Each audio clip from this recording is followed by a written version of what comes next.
Hey, everybody, and welcome to Head and Shoulders ATR, where we cover athletes' performances, coaches, and everything in between that are head and shoulders above the rest.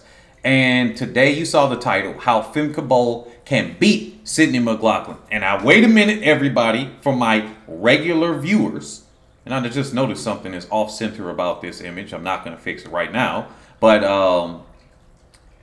actually, I will fix that right now. So anyway, yeah, so before you kind of get the panties in a bunch for my normal viewers here and say, hey, there is absolutely no way that she could beat her. Well, we're going to look at that.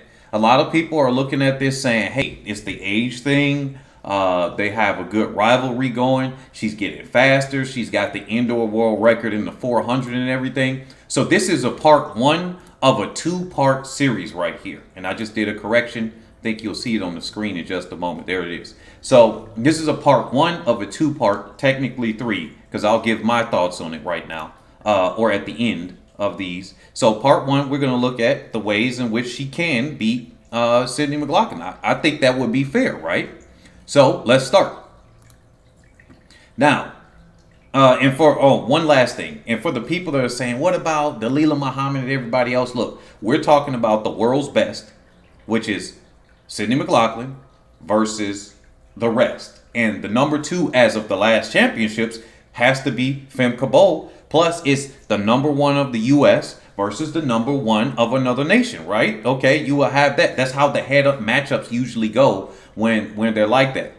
Okay, so we're going to take the number one, which is the number one overall, from one country to a number one in another country. I think that's a little bit more entertaining.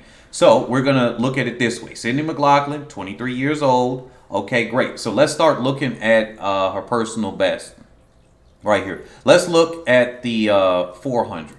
So now you're going to say, hey, she did this in 2018. There was some relay stuff and everything. But then when you look at Femke Bol's relay, although her relay split was a little bit slower than Sydney McLaughlin's, I think let's just look at their open for right now. Now, this is a 50.07. Okay, let's go over to Femke Bol. We already know where this is going. But let's look at her outdoor.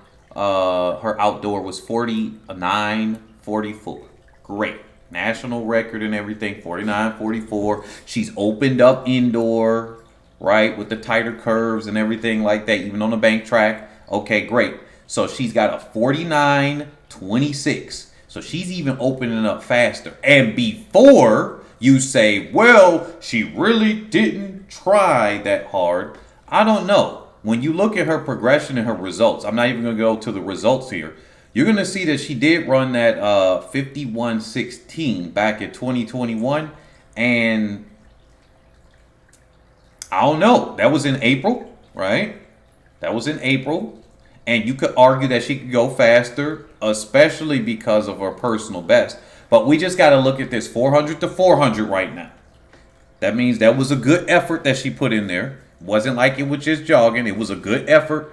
Just like how Dalilah Muhammad puts in a good effort in the open and she just can't seem to get it compared to her hurdles. That's where it is. So we're going to give a slight advantage for the open 400 to Femke Bol. So that 400 meter speed can give her the ability to start getting over those hurdles the way she said. Because she said she wanted to change up her steps. Remember, she has to decrease the amount of steps between each one. She's got to do what first Dalilah Muhammad did, then Sydney McLaughlin did, and now she's trying to do it, okay? And that amount of speed should be able to get her to it. Now, we're going to see if that goes into reality.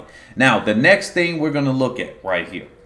We're going to look at 500 to 500. Yeah, this was 2019, but these are the best ones we got. We got a 69.46 in the 500. Then we look at Femke Bol in the 500 right here, 65.63. All right, so she's got a strength advantage right there in the 500. Even looking at the 800, which we don't have one for Sydney McLaughlin-Levrone, but I'm looking at her 400 open, and she's already just opening up so well right here, right? The 400 for Femke is opening up so well. Obviously, she broke the indoor world record. People are, I think, hyperbole too much, thinking that she could just somehow automatically just run in the 47s because she ran a 49. It doesn't work that way. She might run 47. I can't discount it because anything is possible right now. She's young enough to do things, but that's just no. That just doesn't work that way. That would be a 2-second drop for that, but you know, possible. But I think that's hyperbole. Sticking to the 400 hurdles. Looking at both of these, so she's faster than her on for the indoor in the 400, right? If you look at her personal best, you look at her personal best indoor, 50.36, and you look at her personal best outdoor. So Femke Bol has her beat at the distance that they're running, minus the hurdles, and she has her beat over the strength component, which is the longer thing. Okay, she has her beat over the longer distance too. So that's giving her a good advantage there. And here's one more advantage I gotta say. Let's look at the results. Now, some people will say this works against you because she runs a lot. She runs a lot. Let's compare this to Sydney McLaughlin-Levrone. And she ran once. She got herself a new personal best and everything and whatnot in the 60. That's very good for her. But she ran one time. So she's saving herself. And you could say, hey, she's not beating up her body. But running a whole bunch of times doesn't necessarily mean you can't run fast times. Okay? Doesn't mean you can't run fast times. Obviously, she ran under 50 seconds yet again in Turkey, because they changed their country name. They wanted to be recognized instead of Turkey is Turkey, if I'm not mistaken on the pronunciation. But if we're looking at this, running a whole bunch of times, she ran sub 50, sub 50, sub 50. All right. World best or world record. We're going to put it like that in quotes. But the world best in the 500. All right. And then she just competed. So she's a competitor. She is a workhorse. They say, hey, coach, where I need to be. All right, mixed 4x400 meter relay, open, whatever. So that workhorsism, if it comes down to them being next to each other, because remember, McLaughlin and Muhammad back in 2021, when they had that rundown back in the Olympics, McLaughlin was able to pull away from Muhammad. Muhammad just did not have the speed. I think that's what it came down to. She did not have the speed because she had the strength. She wasn't really breaking down in her form. If it comes down to it here, with all of the strength that she has, and she's in a slight lead over Muhammad in that home, not Muhammad, McLaughlin-Levrone, if Bol is over Sydney, then it's going to come down to Sydney with all of that strength. And it's going to come down to all of this. Now, you could say she's running herself to being tired right now, being young and everything like that. I can't see somebody doing it because you see a whole bunch of NCAA athletes running, and they're running way more than all of them. And they can still perform. It's kind of hit and miss at the World Championships and Olympics, but they can still perform. Run very fast times. Run fast times when it counts. So I'm not going to discount that. But these are the ways that I'm looking at for this video. Y'all let me know if there's something else that you see.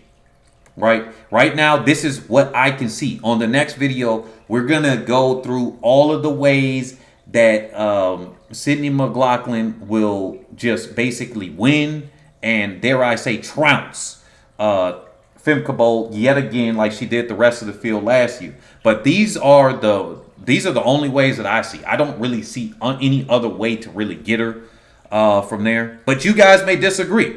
This is just part one of part two. And then I'm going to say my view on it, about whether I think it's realistic or not, about whether she is going to lose or win and by how much and all of that. Because even the next video, I'll just say from the analysis standpoint, then I'm going to give my own conclusion based on all of that. But anyway, you've been watching Head & Shoulders ATR. Like, comment, subscribe. Definitely share this with other people because let's get this conversation started. And then we're going to go to the next video, most likely tomorrow if you're seeing this when it first launches. Peace.